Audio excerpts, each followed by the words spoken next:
morning or afternoon, everybody. This is Catherine Spires, back for another week of Smart Mouth. This week, our guest is a comedian, a writer, an actor, Jenny Yang. Hi. Hi, Catherine. I'm so excited to be here. Yay! I love it when people are excited to be here. That's so good. When I was like thinking about your job title, you know the phrase multi-hyphenate? I know, it's You're a gross. multi-hyphenate. It's gross. Well, it's not. You must have so much energy. I did have a lot of energy growing up. I'm actually chilled out more now that I'm an adult. Wow. But yes, I do have a lot of energy. But it also means that people don't know this. I do have to physically unplug. I go on sleep mode. Really? I do. Do I you- dock. I dock when I get home. Well, when you dock, do you sleep really well? I sleep hard. Amazing. Yeah. I'm so jealous. Yeah, and then I'll just zone out. Mm-hmm. So I've taught myself to at this point to not get burnt out because I used to do that. I used to Right. sort of burn too hot Right. and then just burn out. That was very college of me. Yep. Yeah, Mhm. and then it was like, oh, time to be an adult. Got to manage your own energy. Yeah. Yeah.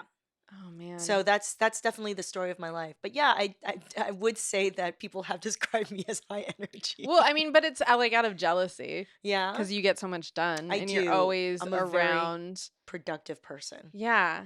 And Mhm. you're like supportive of other people. Your Instagram stories last night were at a comedy show. I was With performing. Oh, but so but still you got Lizzie Cooperman's hilarious bit about being sex positive. It is so out of control. She is so funny. yes. So see, you're out there supporting other people I as do. well. I do. I think, one thing I learned early on, being the youngest of three kids, were with two much older brothers, and sort of being the most Americanized of my family. Mhm. I've always had to be very independent and figure out America kind of by myself. Yeah, okay. And so I've always really valued being able to be in community with other people, and like when other people help you out and vice versa. Oh, I like that. Yeah. And That's so really nice. I think I've always thought that way. Like if I were to, I'm number one, I'm a natural self promoter. Great. So, You're living in the perfect time for that. I know. And, it can be gross, but what helps me to feel confident that I'm within my values and not being gross is that I also spend a lot of energy trying to, I don't know, lift up other people's work Right. and be a part of that, And I saw a tweet recently that was like, everyone from here on out, stop feeling gross about promoting. Yeah. Because we're living in this stupid gig economy. Yes. We're our own like PR, admin, accounts payable everything. department. Like we have to do all of it. Just go for it. Yeah. And I think it's true. Like I've asked some of my friends before when I'm like posting a lot about like, oh, our podcast like made it in this, but we were nominated and blah blah blah. And I'm Yeah. like, is it too much? They were like, we get it. Yeah, It's I think we fine. need to just, we just need to get over it. Yeah. People who are writers, who wanted to be writers, or producers who are behind the scenes, they're forced to come out of their shell, Yeah. and Yeah. and that's just the nature of the game. I never really liked selfies, but I know for a fact that if I put my face on a selfie, more That's people right. will look at it. That's So right. sometimes I've just messed with that. Yep. When there was a big immigration issue with DACA, I posted the most thirst trappy photo I've ever posted of me in a bikini.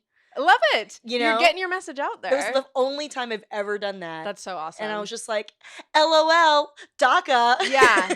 You did it for a reason, a cause. So I feel like just because social media is the nature of the beast is a certain way, it's just a tool. Yes. And I don't think we need to be, victims to the culture that's around it, that we can actually use the tool for our ends, right? I like if that. we care about certain things. I like that. And I agree completely. I'm starting to get more comfortable with it. You know, the whole like Yes. journalism background, I'm like, no, you tell the story, you aren't the story. But now I'm just like every morning it's my mantra. Wake up and be like, I am the story. I am the story. It's so contrary Yeah, to I most know. people's training, right? Yes. When you're trained in an old school way. Yes. Totally. Yeah. Totally. But whatever, we're all moving on. It's a new mindset overall. More selfies. People want to see that blonde Well, hair. isn't it? Oh, you talk about my blonde hair a lot. Do you want to go out? Oh my God, let's do it. It's amazing hair. Thank you. You have It's thick amazing and hair too. lustrous. Oh my God, you too. Yay. Also, I love that you can rock bangs. I could Thank never. you. This is just being Asian, I think. Oh, right. We Yeah. grew up with bowl cuts. You know, we've been trained to have just excess hair hitting our eyelids, Oh, just replicating the God. oppression of expectations from an immigrant family. No, I'm kidding. No, you could get paid to write that article. Don't give it away here because you could make money for doing I that. need to pitch more. Yeah, I do want Yeah. to write more essays. It takes so long. So when we were talking before we started recording, and you were talking about like your experience, like learning about America, you mentioned tuna noodle casserole 4,000 times. So I feel like this is important, and I want to hear the story. Um, Which, by the way, before you get into it, I want to say that in my family we called it tuna noodle casserole. So it's really hard for me to say it like in an adult way. that's so fun. Yeah, I mean, I love telling people, listen, okay, let me back it up. People get really surprised, and I didn't realize this until like went to college, I think, Mm-hmm. when I tell them that like the first time I had ever eaten a casserole Uh-huh. was a tuna noodle casserole my senior year of high school. Yeah. And I was in band, Okay. among other things, and it was a parents booster club like little function. Uh-huh. And one of the parents, who was a white parent, Mm-hmm. brought tuna noodle casserole, Mm-hmm. and I ate it and I didn't know what it was. And I literally turned to like the people around me and said, "What is this? This is so good." And they started laughing at me Right, right. because I was like, it was so sincere. It was so pure. It was like I think tuna noodle casserole is weird. There's a lot of disparate elements. see So I don't think that going into it not knowing what it is or even tasting it and not knowing what it is strange. really, to me, it wasn't weird. Like I know even like white Americans who are like grossed out by it, but like because of the cream of mushroom soup, I guess that you use With fish. with fish, right? So That's like an unlikely, let's say, right, pairing. I have realized that that's a thing with Americans, which is like a pairing of seafood and cream is weird. Us white people get squeamish About about seafood and cream. yeah. Yeah, I don't have weird feelings about seafood and fishiness. Mm-hmm. So I think that might have taken that away. It was more Sure. like, cool, tuna and Yeah. in this creamy thing with pasta. Yum. What Yeah. is this on top? Like crunchy saltine crackers? Yeah. This I is mean, yeah, amazing. I mean, like I said, it seems weird, but also one of the hamburger helpers is actually tuna helper. Like Yes. I mean, I think it's a weird dichotomy. Like it's gross, but we love it also. Yeah, so I didn't grow up with that kind of Yeah, stuff. And yeah. so it blew my mind and I was like, wow, this is so yummy and creamy and delicious. And I had I think hamburger helper my in high school once. Okay. We just bought it on a whim because it was like 99 cents or Right, something. right. And my mom was like, "Oh, this is a lot of MSG. It's very good." Yeah. I was like, "Yeah, this is pretty tasty, mom. But Yeah. we're not going to make this a regular thing. We're going to eat just like rice and stir-fried vegetables and stewed meats. Let's do this." Yeah. Yeah, but it blew my mind. And I think looking back when I tell that story because I feel like sometimes people underestimate how immigrant I am sometimes because they might think that I'm very Americanized. And then I'm Sure, like, yeah. yo, I'm fluent in Chinese. I ate Chinese food every day. I didn't Yeah. have peanut butter and jelly sandwiches until I was in the seventh grade. That's funny, but I also get that because I think peanut butter and jelly is like, meh, Really? yeah. It's so good. It's so good. But yeah, it took like my white friend Samantha Chris to like feed me a piece of her peanut butter and jelly sandwich. What up, I know. Samantha? What up, Samantha? Sharing the culture. I No, know. you are extremely Californian. I am. Yeah. Yeah, through and through. I talk Californian. I Mm-hmm. grew up in Southern California with like Latinos, Asians, Black folks, Pacific Islanders. Southern California is so cool. It is pretty There's just like a awesome. lot going on. I like it. So, do you feel like casseroles are like a signature part of American food culture? Yeah. Yeah, I do too. Using the oven. I think that's the main thing. It's just using Ah, the oven, period. interesting. I Yeah. know there's use of like tandoor ovens in like parts of Asia and like China, but like Mm-hmm. no, man. Using Right. the oven was like weird to us. Growing up, we store our pots and pans in the oven. Okay. Dude, you Uh-huh. talk to almost any like a lot of Asian immigrant kids Uh-huh. when there's a joke where I mention that and they whoop and yell because they're like Oh, because no one talks about it, but it is this thing. We store okay. stuff in there. We also don't use our dishwasher. It's a dish rack. So like because there's some weird ideas around the waste of energy and resources and it's just better to just hand wash things or But yeah, oven cooking was not at all existent until my mom taught herself to do some like Asian baked goods, Mm-hmm. and then we started using Okay. yeah the oven. But other than that, we stored like our frying pans in there and Yeah. like pots. Oh, that's so funny. I never thought about like the specific oven element Yeah. of it, but that makes a lot of Yeah, sense. so the idea that you throw food into the oven for Mm-hmm. your meal Mm-hmm. was very weird to us. Okay. I Yeah. like that. Interesting. Interesting. And I also feel like casseroles are often a way for us to use potatoes or potato products. See, and we didn't grow up with that as a staple. Yeah. Yeah. Have you heard of funeral potatoes? I've heard of it, but I don't recall what it So is. it's really just it's a potato based casserole, Uh-huh. often just straight up tater tots with a Yeah. cream of mushroom soup. And it come in the Midwest they call it hot dish. Yes. Oh my God, Mhm. I've had tater tot hot dish. It's so good. I know. I know. What wouldn't be good about it? It's amazing. In Utah, they call it funeral potatoes because it's like the dish that you bring to funerals so Wow. frequently. As a comfort food. Yeah, Mm-hmm. and I love too that it's potato based, and then you also sprinkle potato chips across the top. Yeah. I love Delicious. it. I feel like, in America, we're not as used to carb on carb as I am in like some Asian foods. Oh, But I feel like, the casserole is the place where we can really we indulge in that. party when it We comes to part just casseroles. starch on starch on Yeah, starch. it's Yeah. wild. Yeah. Oh, totally. So another thing that I feel like I'm I haven't actually contemplated what I'm about to say at all. I feel like is very American is the salad bar. Yes. Do you agree with me on that? I Just would like agree off the with top you. of your head. It's the most American. It was the most American thing that my family could think of when we had access to it when we moved here. Okay. Mm-hmm. So, not to pigeonhole you, Yeah. but there's a lot of content out there, video and written, about East Asian immigrants coming to America and Sizzler being the biggest thing in some sense. Like the biggest night out, Yeah, the I can thing. explain. Okay, yes, please do. Listen, I haven't read these articles or Mhm. videos that you're Mhm. speaking of, but I have a pretty good hunch Uh-huh. why. I know for my family, when you're trying to make ends meet as an immigrant family, Sizzler, with its effectiveness and their coupons in the ads that we got, was a huge marketing success for them. Really? Yeah. I mean, for us to have, number one, coupons was a very American thing. Okay. And so we're like, what? You just have to turn this thing in and you'll get a discount? What the heck? Right? So that's number one. Uh-huh. Number two, and it's all you can eat. So you see all you can eat and a discount. Oh, yeah. And add on to that, for a while, it's less so now, but growing up, if it was like the 80s and 90s, Mhm. salads were weird in Taiwan. That's where I'm from. Okay. Much less like China, like the Uh-huh. mainland China. Taiwan was where things were more like a little more westernized. Mhm. And that was weird to have raw vegetables, uncooked vegetables, Oh. which you throw some sauce on it. It's not even dressing. We call it sauce. Why are you eating uncooked vegetables with sauce?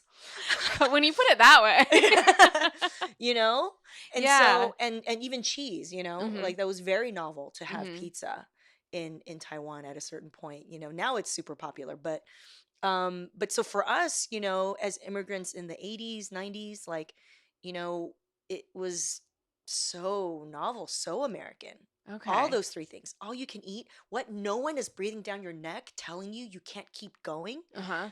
This is the American dream. It is a land of plenty. That's so amazing. And I think Michelle has had a similar experience, even though she's white as it gets, just like me. That when her family went to Sizzler when she was growing up, she was allowed to put any toppings on her ice cream. Yeah, it is the ultimate expression of sort of the quintessential American spirit, freedom of choice. And like lots of it. And lots of it, exactly. No limits. Yes. America, Yes. the frontier is forever, like it's just that's how it feels. Totally. That's how it felt. And everyone could sort of get their own thing and Mhm. taste it. And it was like relatively cheap. God forbid we actually get a drink or an actual entree. Oh, okay. We were very restricted. It was like you just get what they say you're supposed to get, which is the soup and salad bar, Mhm. and that's going to be enough for you, Mhm. Jenny. And it would be, right? Because the salad bar was like it's like the broadest definition of salad bar. Yes. I'm trying to remember, but lots of probably canned baby corn, Mhm. sunflower seeds, Mhm. iceberg lettuce at Mhm. the time. Yeah. But there was also cheese bread. We could Right. always ask for cheese bread, which is this really Yes. cheese toast, Oh my god. which was so You just made good. me so hungry.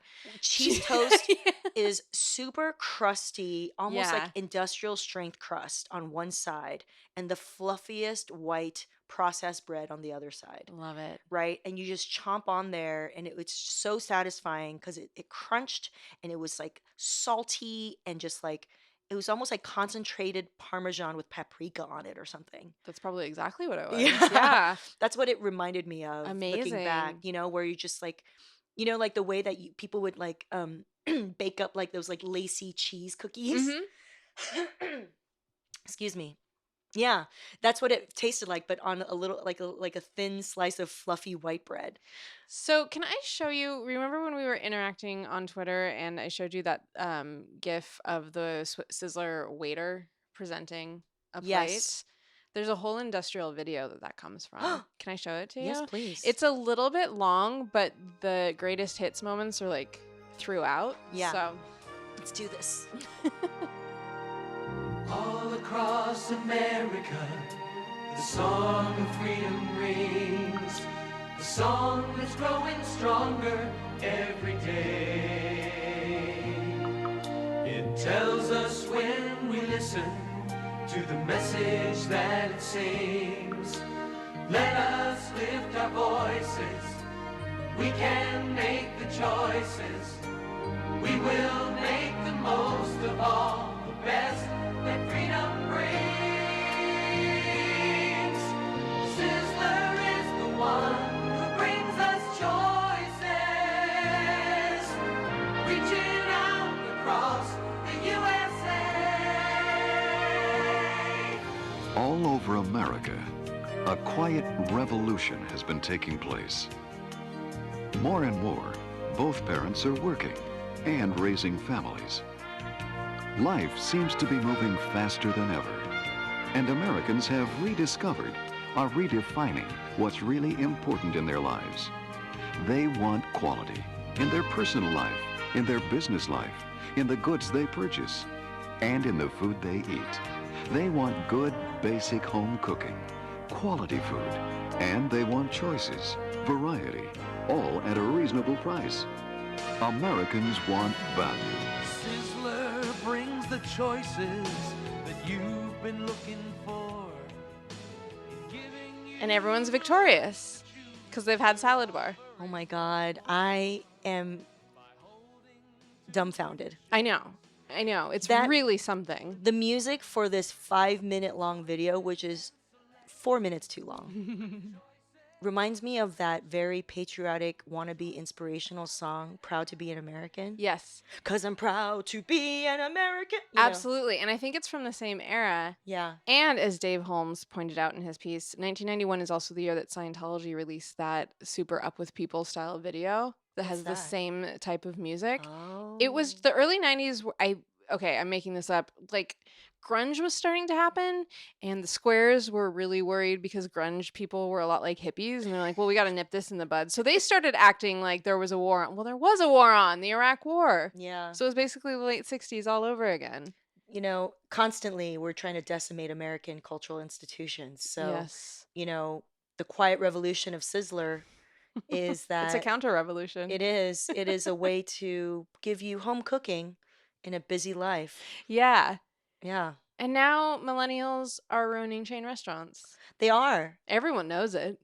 Millennials are to blame for everything. Absolutely. Absolutely.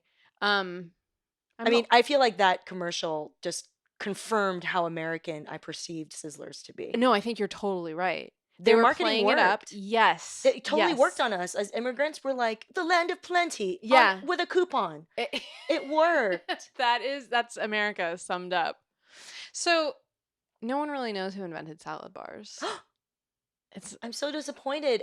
I expect a high level of journalistic research from you. Okay, but that's what you're getting because I looked through it and there are 5 million people who are like, I did it.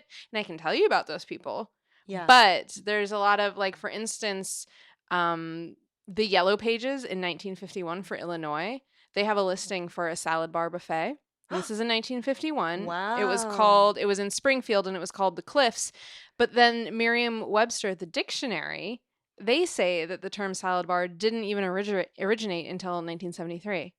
The Okay. dictionary is straight up wrong. Oh, it's totally wrong. But then, I mean, we all know that the dictionary is has a little lag.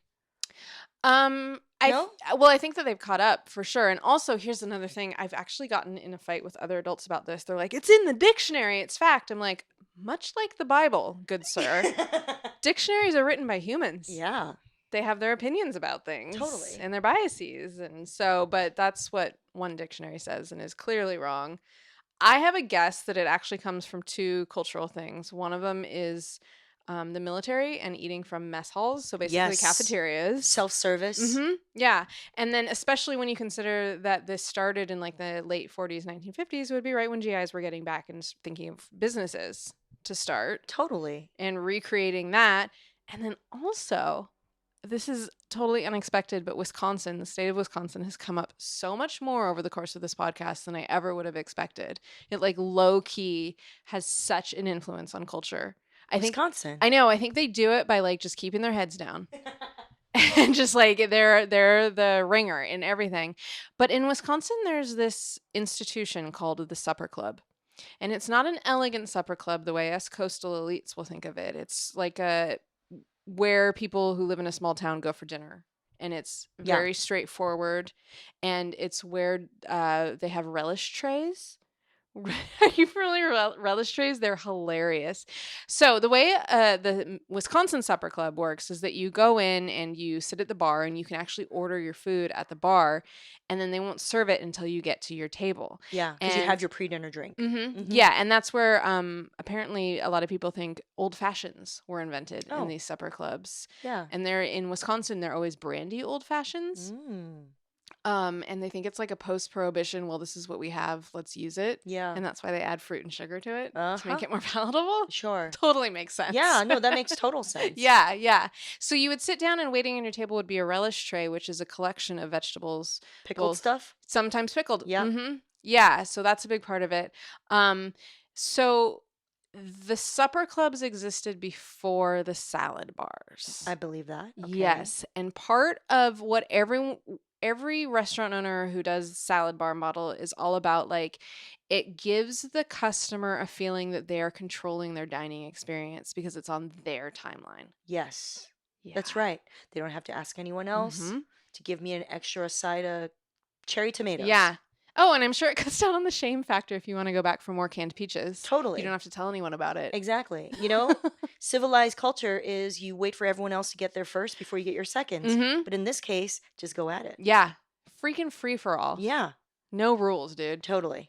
Oh, man. So the Sky Club in Plover, Wisconsin, they say that they had the first salad bar ever. It was in 1950. And the early menus that they still have.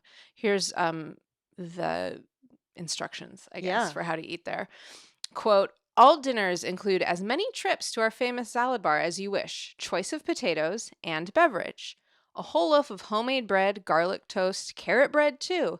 Tell the waitress what you want for dessert. It goes with your dinner.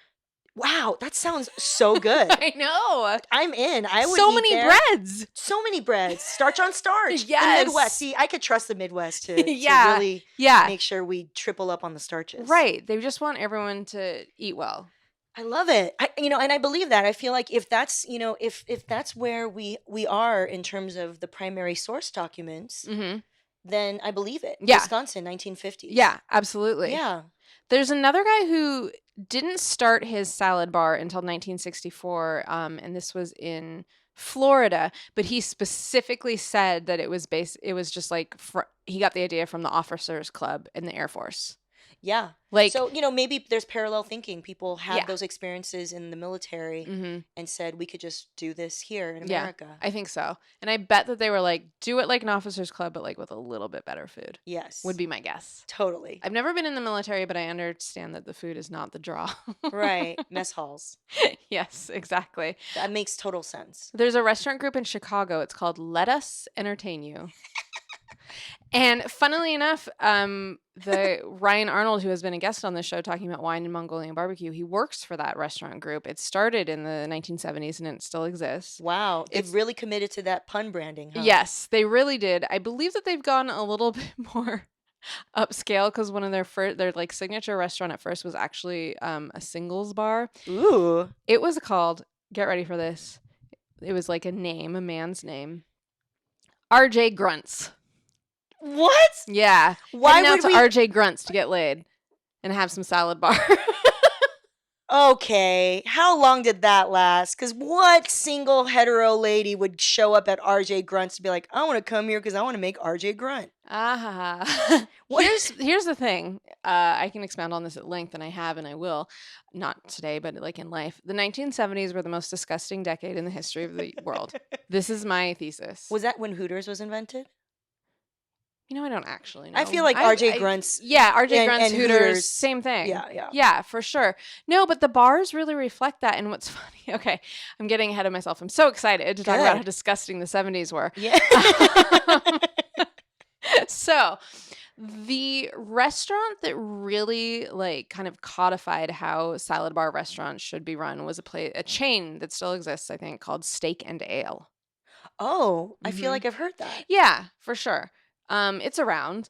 It wasn't invented until the late 1960s, so it was a relative latecomer. However, the guy who founded it, his name was Norman Brinker.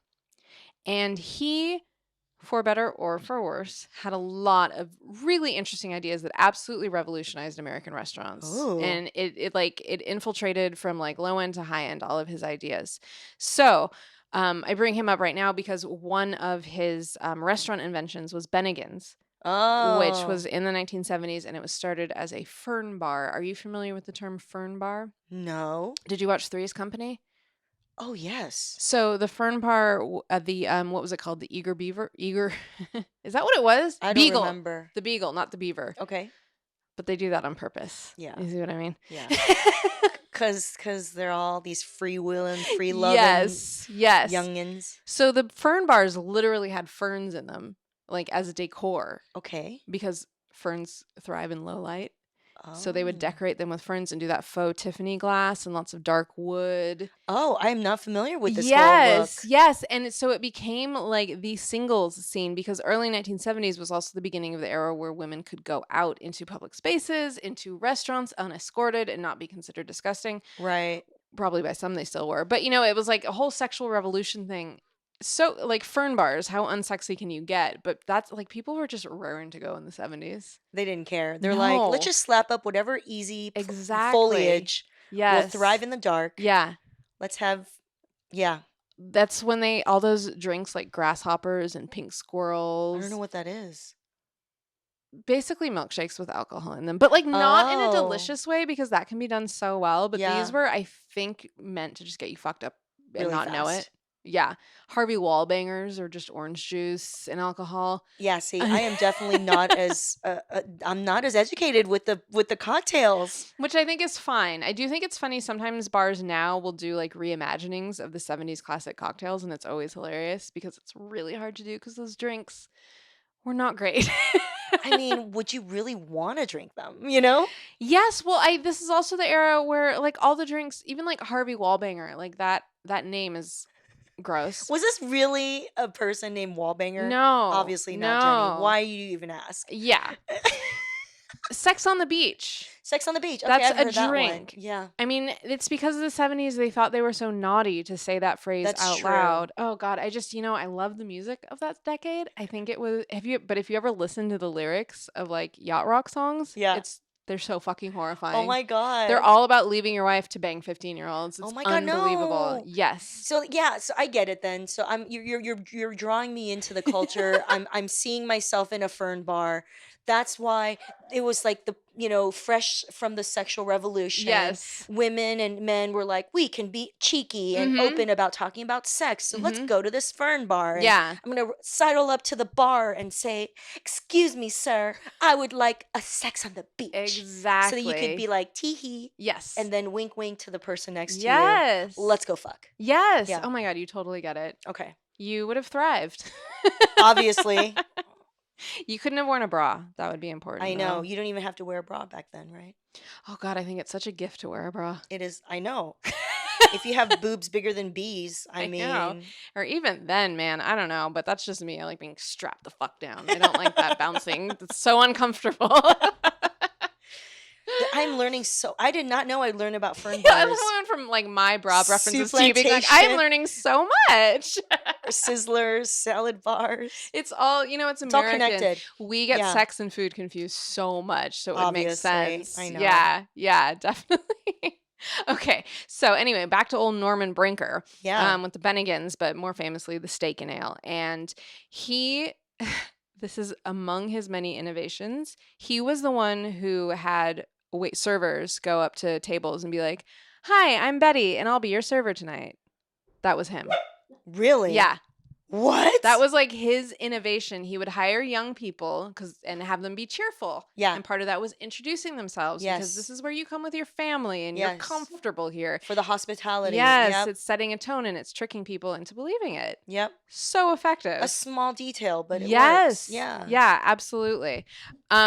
So his whole idea was when you have the salad bars were always often marketed as steakhouses. Mm-hmm. Because if you hear the term steakhouse, you think luxury, you think upscale, and Yes. then surprise, it's not that expensive. Yeah. So you feel like you're winning Yeah. on all fronts. This guy was a genius in like kind of a dark way, but definitely a genius. A business genius. So Steak and Ale's menus at first, they where it would normally say menu, it said bill of fare for lords and ladies. So again, all of a sudden you're is elegant. this the Renaissance fair? What's happening here? Yeah. Are we in the royal court? He wanted you to think that you were. Oh, look at that. And the salad bar was described, like going to the salad bar was described as a salad of your own making. So again, you're the lord of your domain. Wow. Yeah. You're the self-made American. That's right.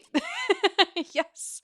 So, and again, with the like control, like you're in control of everything. That's why you get up to go to the salad bar. Yeah. And the servers were trained to not give the order to the kitchen until you had gone to the salad bar. So they would take your order, but not immediately bring it to the kitchen. They would have to like keep tabs on you and wait until you had made a trip. Your whole table had made a trip to the salad bar. What's the logic behind that? So that the timing of the main dish, Yeah. the protein arrives after the salad? Yes. Yeah. Yep. And then he would do stuff like steak was not more expensive than chicken there, which was revolutionary at the time Yeah. because the cost would amortize off the other things. He he didn't include any sides. So his steak was a lost leader. Yes, And exactly. then the rest was what he made his money on. But he would charge for the baked potatoes, Yes. which hadn't been done before, Right. and other quote unquote side items like corn on the cob. Okay, so baked potatoes because before people just assumed you would get a potato. Yeah. Because in most like white American style restaurants, you Yes. get a whole plate Yeah. filled with things, and it's assumed. But he was like, nope. So in a way, he was saying, but there was an all-you-can-eat salad bar connected to this. So that's true. So he gaveth and he tooketh, Yes. right? So he a la Yes. carted some stuff, and then the rest he said, free reign. Let Yeah. me give you all the cheap corn, baby corn out of a can. Yeah. That you want. Yeah. Doesn't that make you feel good? You're a lord of your domain. Exactly. See, look at what a brilliant. See, that's so American. That's such Yeah. a brilliant American marketing ploy. Yeah, it's using really genius level ideas. Like I feel like if Psychology. he if he Yeah. had just been a psychologist, he would have been. Probably would have done evil in a different way. But he used that brilliance for purely capitalistic purposes. He became like the guy was kind of amazing. He was a polo player and he was thrown off a horse and in a coma for 3 weeks. What? And he got out of the coma and was told he would never walk again, and he was fully functional within 4 months. Yeah. And then he was like, life's too short. I'm going to exactly. take over the restaurant industry. He was married 4 times. His third wife was the sister of Susan G. Komen, who was the woman who died of cancer, and his wife founded that charity in her name at his suggestion. Wow. He was best friends with Ross Perot. My bad. He's just Okay, you lost me. No, I'm all kidding. over the place. What a character this guy, right? Yeah, absolutely. And he would I bet you he saw himself as I think outside of the box kind of guy. Absolutely. And he definitely thought he was a wonderful person because he would tell an anecdote He about thought. how, well, I mean, come on, he was a capitalist. Yeah. But he would always tell this anecdote. I saw a couple times an anecdote about him going to a restaurant to do like a site visit, and then a busboy being like, I have some thoughts, and him missing his flight because he sat down at the table with the busboy and he heard him out. So that's the story he likes to tell. Yeah. Yeah. I mean, Look at he's that dead guy. now, but that he liked to tell, yes. So also the food that salad bars serve.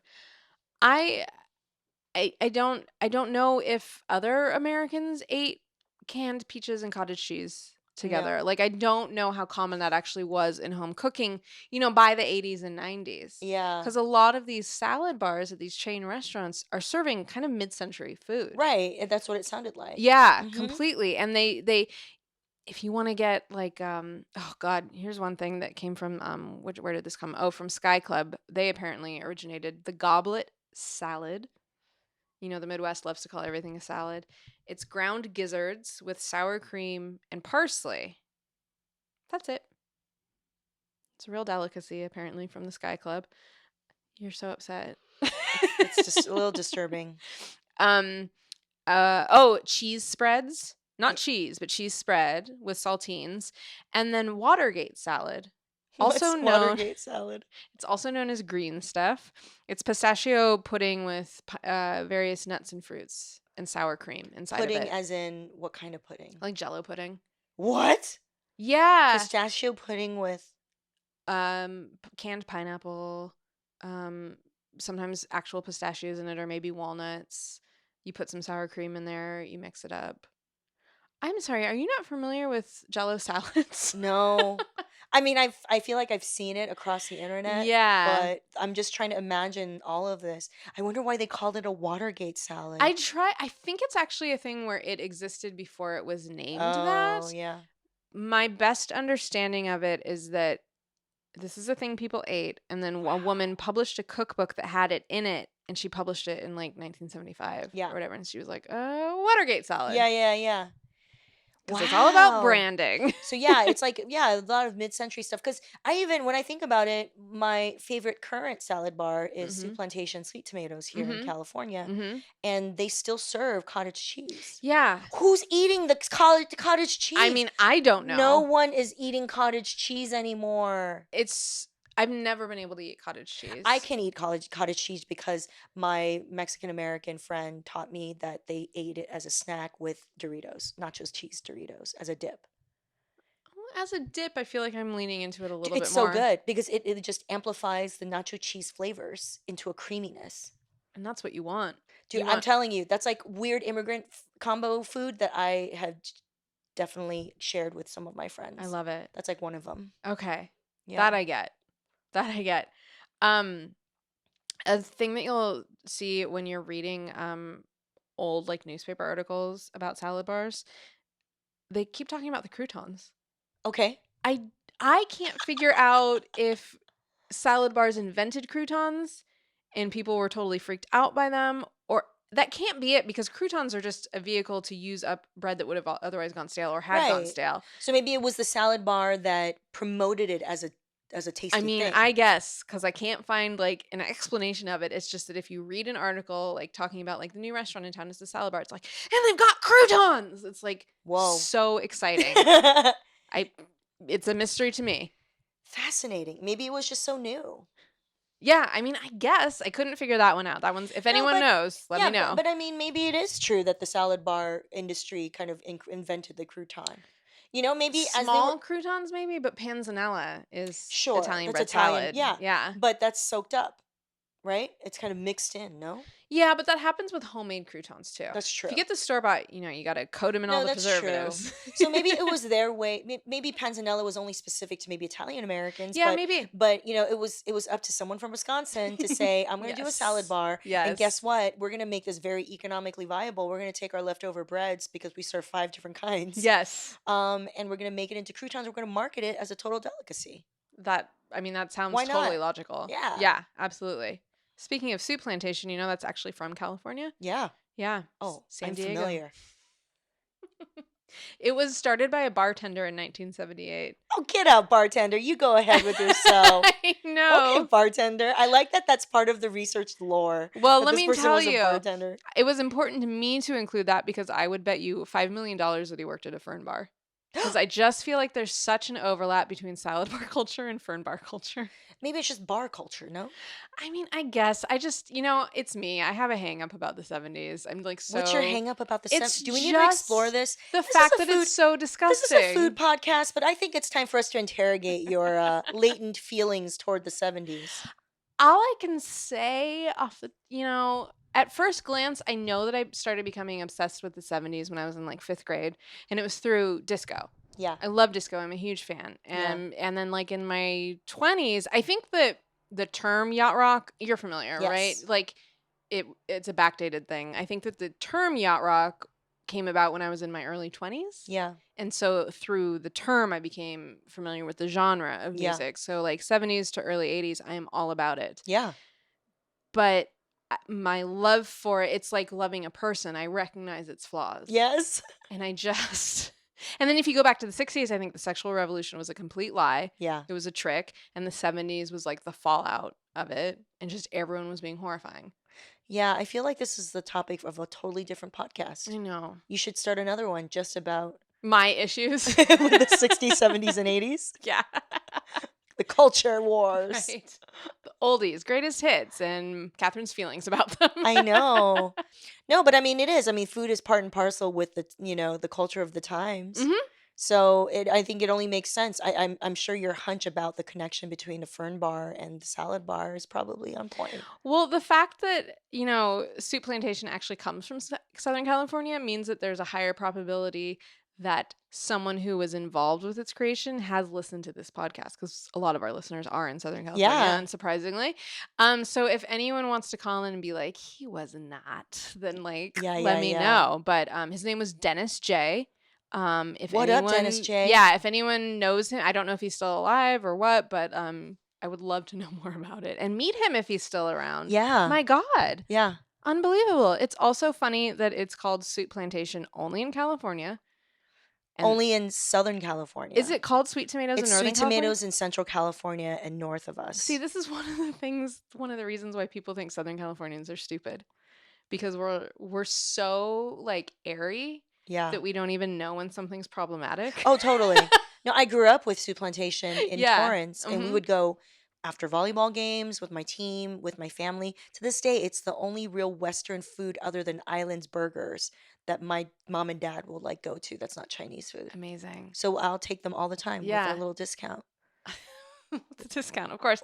I surprisingly, because I grew up in Seattle, but I have wonderful memories of Souplantation, the one in Torrey Pines. Oh, okay. Specifically because my lacrosse team every year in high school would come down for a Oh, tournament. wow, my bad, lacrosse.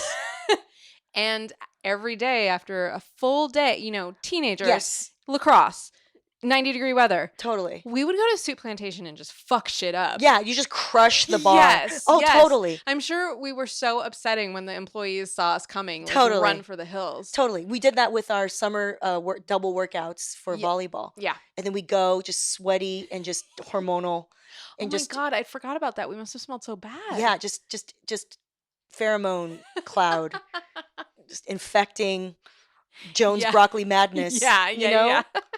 God, it just we would crush it because you can get they had there was some protein, there was Well, so if anyone hasn't been there, I feel so sorry for you. But the setup is that you walk in and there's a line on you can walk in on either side of a row of salads, and it's probably Yes. 12 salads, 6 on either side. yeah. Or actually, they probably have the same It's the ones on same each exact side. on either side, yeah. So you can go down and get pre-made salad. Yep. And I'm sure it's like Caesar salad, Chinese chicken salad. They changed it to Oriental salad. after I Chinese. know. Well, that's a choice. Yeah. All right. Okay. So you can get the pre-made salads. So you buy the salad, but then you pay at the register, and then you go in Yep.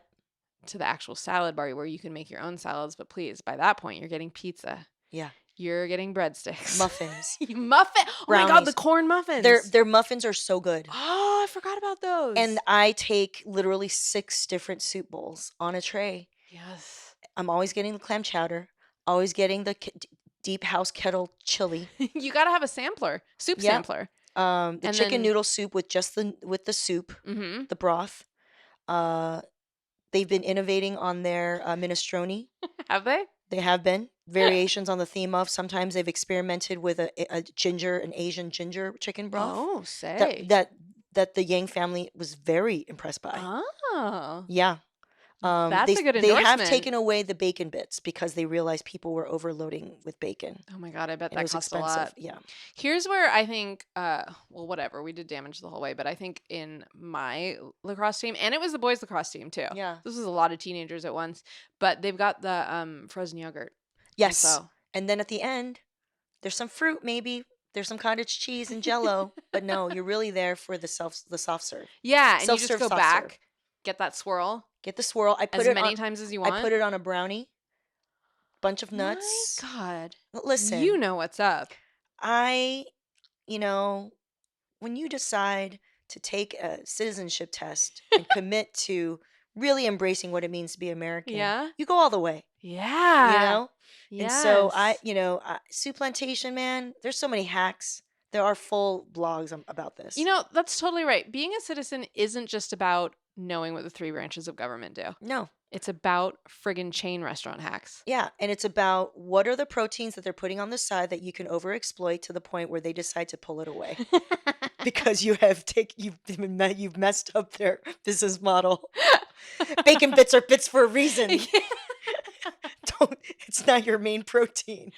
Oh, that's so wonderful. Yeah. I love that. I've never been to the Souplantation that still exists at the Beverly Connection. Yes, I've been Not there. even the Beverly Center, the Beverly Connection. But now I want to go there. Yeah. Oh my goodness.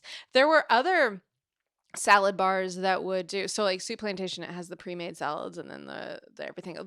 It's more in the Sizzler. Well, actually, I'm gonna get back to that in a second. Never mind. Let me move on to there was one called Chuck's Steakhouse that only had 6 menu items. Whoa. So keep it pared down. Yeah.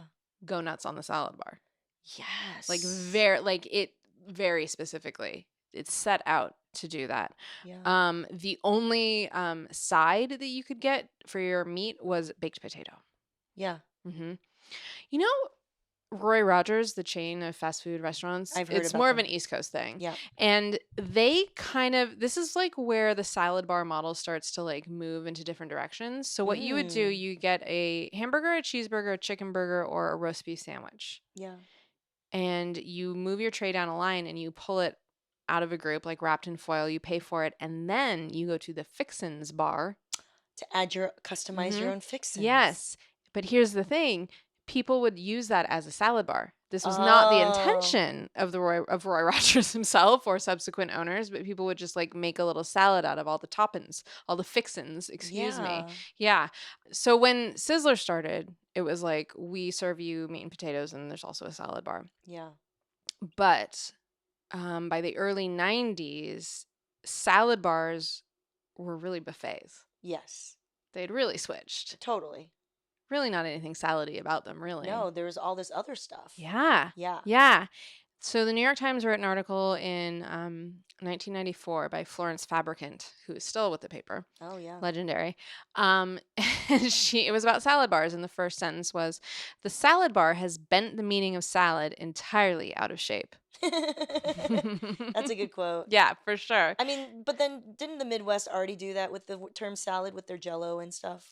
Listen, salad, God, someone could write a book about it. It is a really fraught term in America. It means nothing and everything. Yes. All the time. Oh my gosh. Yeah, it's out of control. So she went on to say that the typical salad bar has lasagna, barbecue chicken, sushi, mashed potatoes. What? Yeah. Sushi? No, that's a buffet. That's like the Asian buffets have sushi. But that's her point, though, is that they were still being called salad bars, but they were really actually buffets. Yeah. Yeah. No, she's on your side. Yeah. For sure.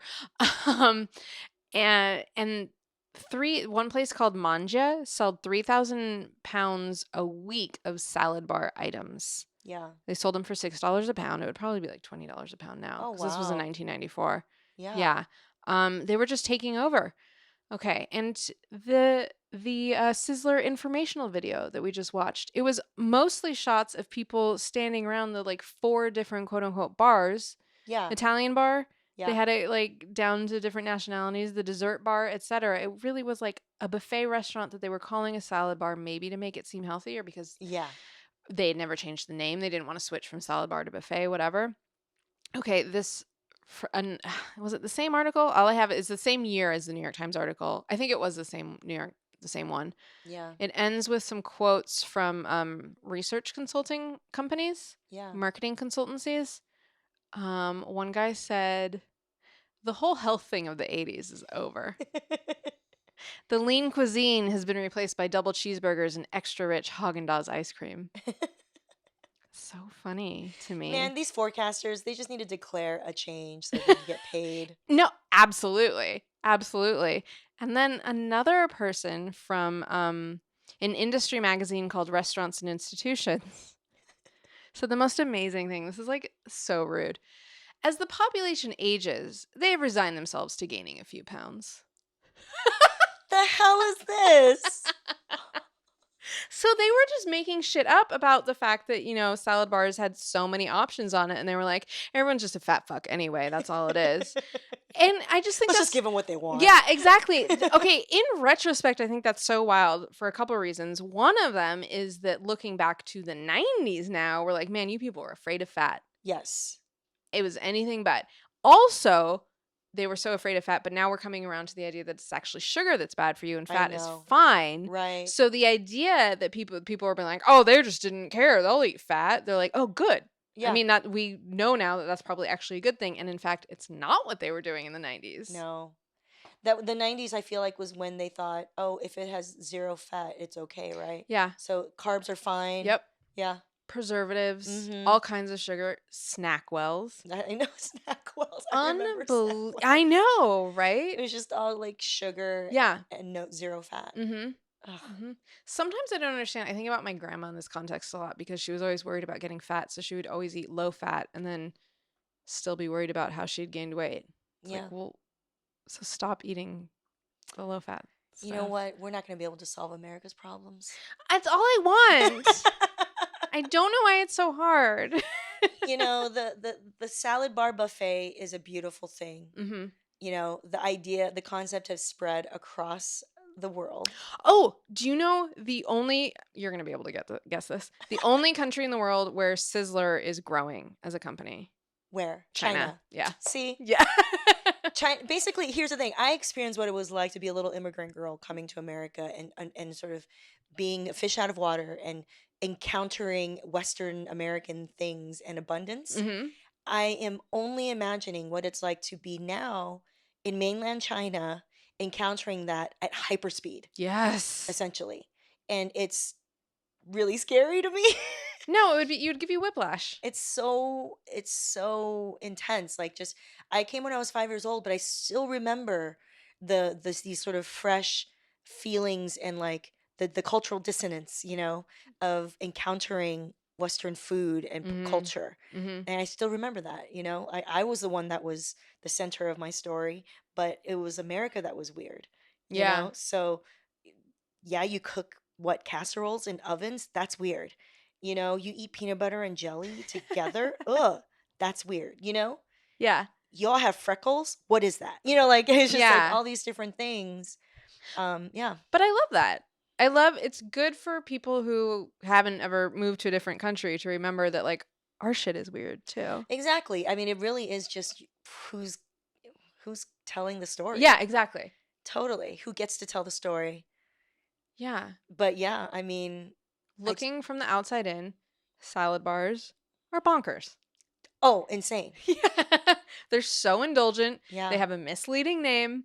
We're all lying to ourselves. Like Yeah. the options are really disparate. They don't make any sense together. No. And we put them all on the same plate like animals. Oh my gosh. So do you think that they're uniquely American, right? Is that accurate? Even though Yes. they're growing in China, but No, I feel like you've researched what the origins are. I hope so. The cultural values that are embodied by a salad bar, Mm-hmm. I knew from the get-go, Yeah. and so many immigrants did, that it was a very American thing. Yeah. And that was our little treat. We never ate out. That was our little treat to use that coupon for like a $5.99 salad bar and to go as a family to experience America. That was my first time eating mashed potatoes at Oh a my salad bar gosh. buffet in Yeah. America. You know, we didn't eat potatoes. That's just our experience. That was our first real experience of like dining out in America. That is so interesting. Yeah. I love it. Well, Jenny, thank you so much for joining us. Thank you for having me. Where can people find you on social media? Well, jennyyang.tv, that's JENNYYANG.tv is my main website, and all my socials use the handle at JennyYangTV. Perfect. Awesome. And everyone should follow her because she does really funny stuff. The thing where you were eating chips really fast, I laughed and I laughed and I watched it again. Aw. I mean, I will do anything with food for a laugh. Ugh, I totally feel you on that one. Awesome. Jenny, thank you so much. Thank you.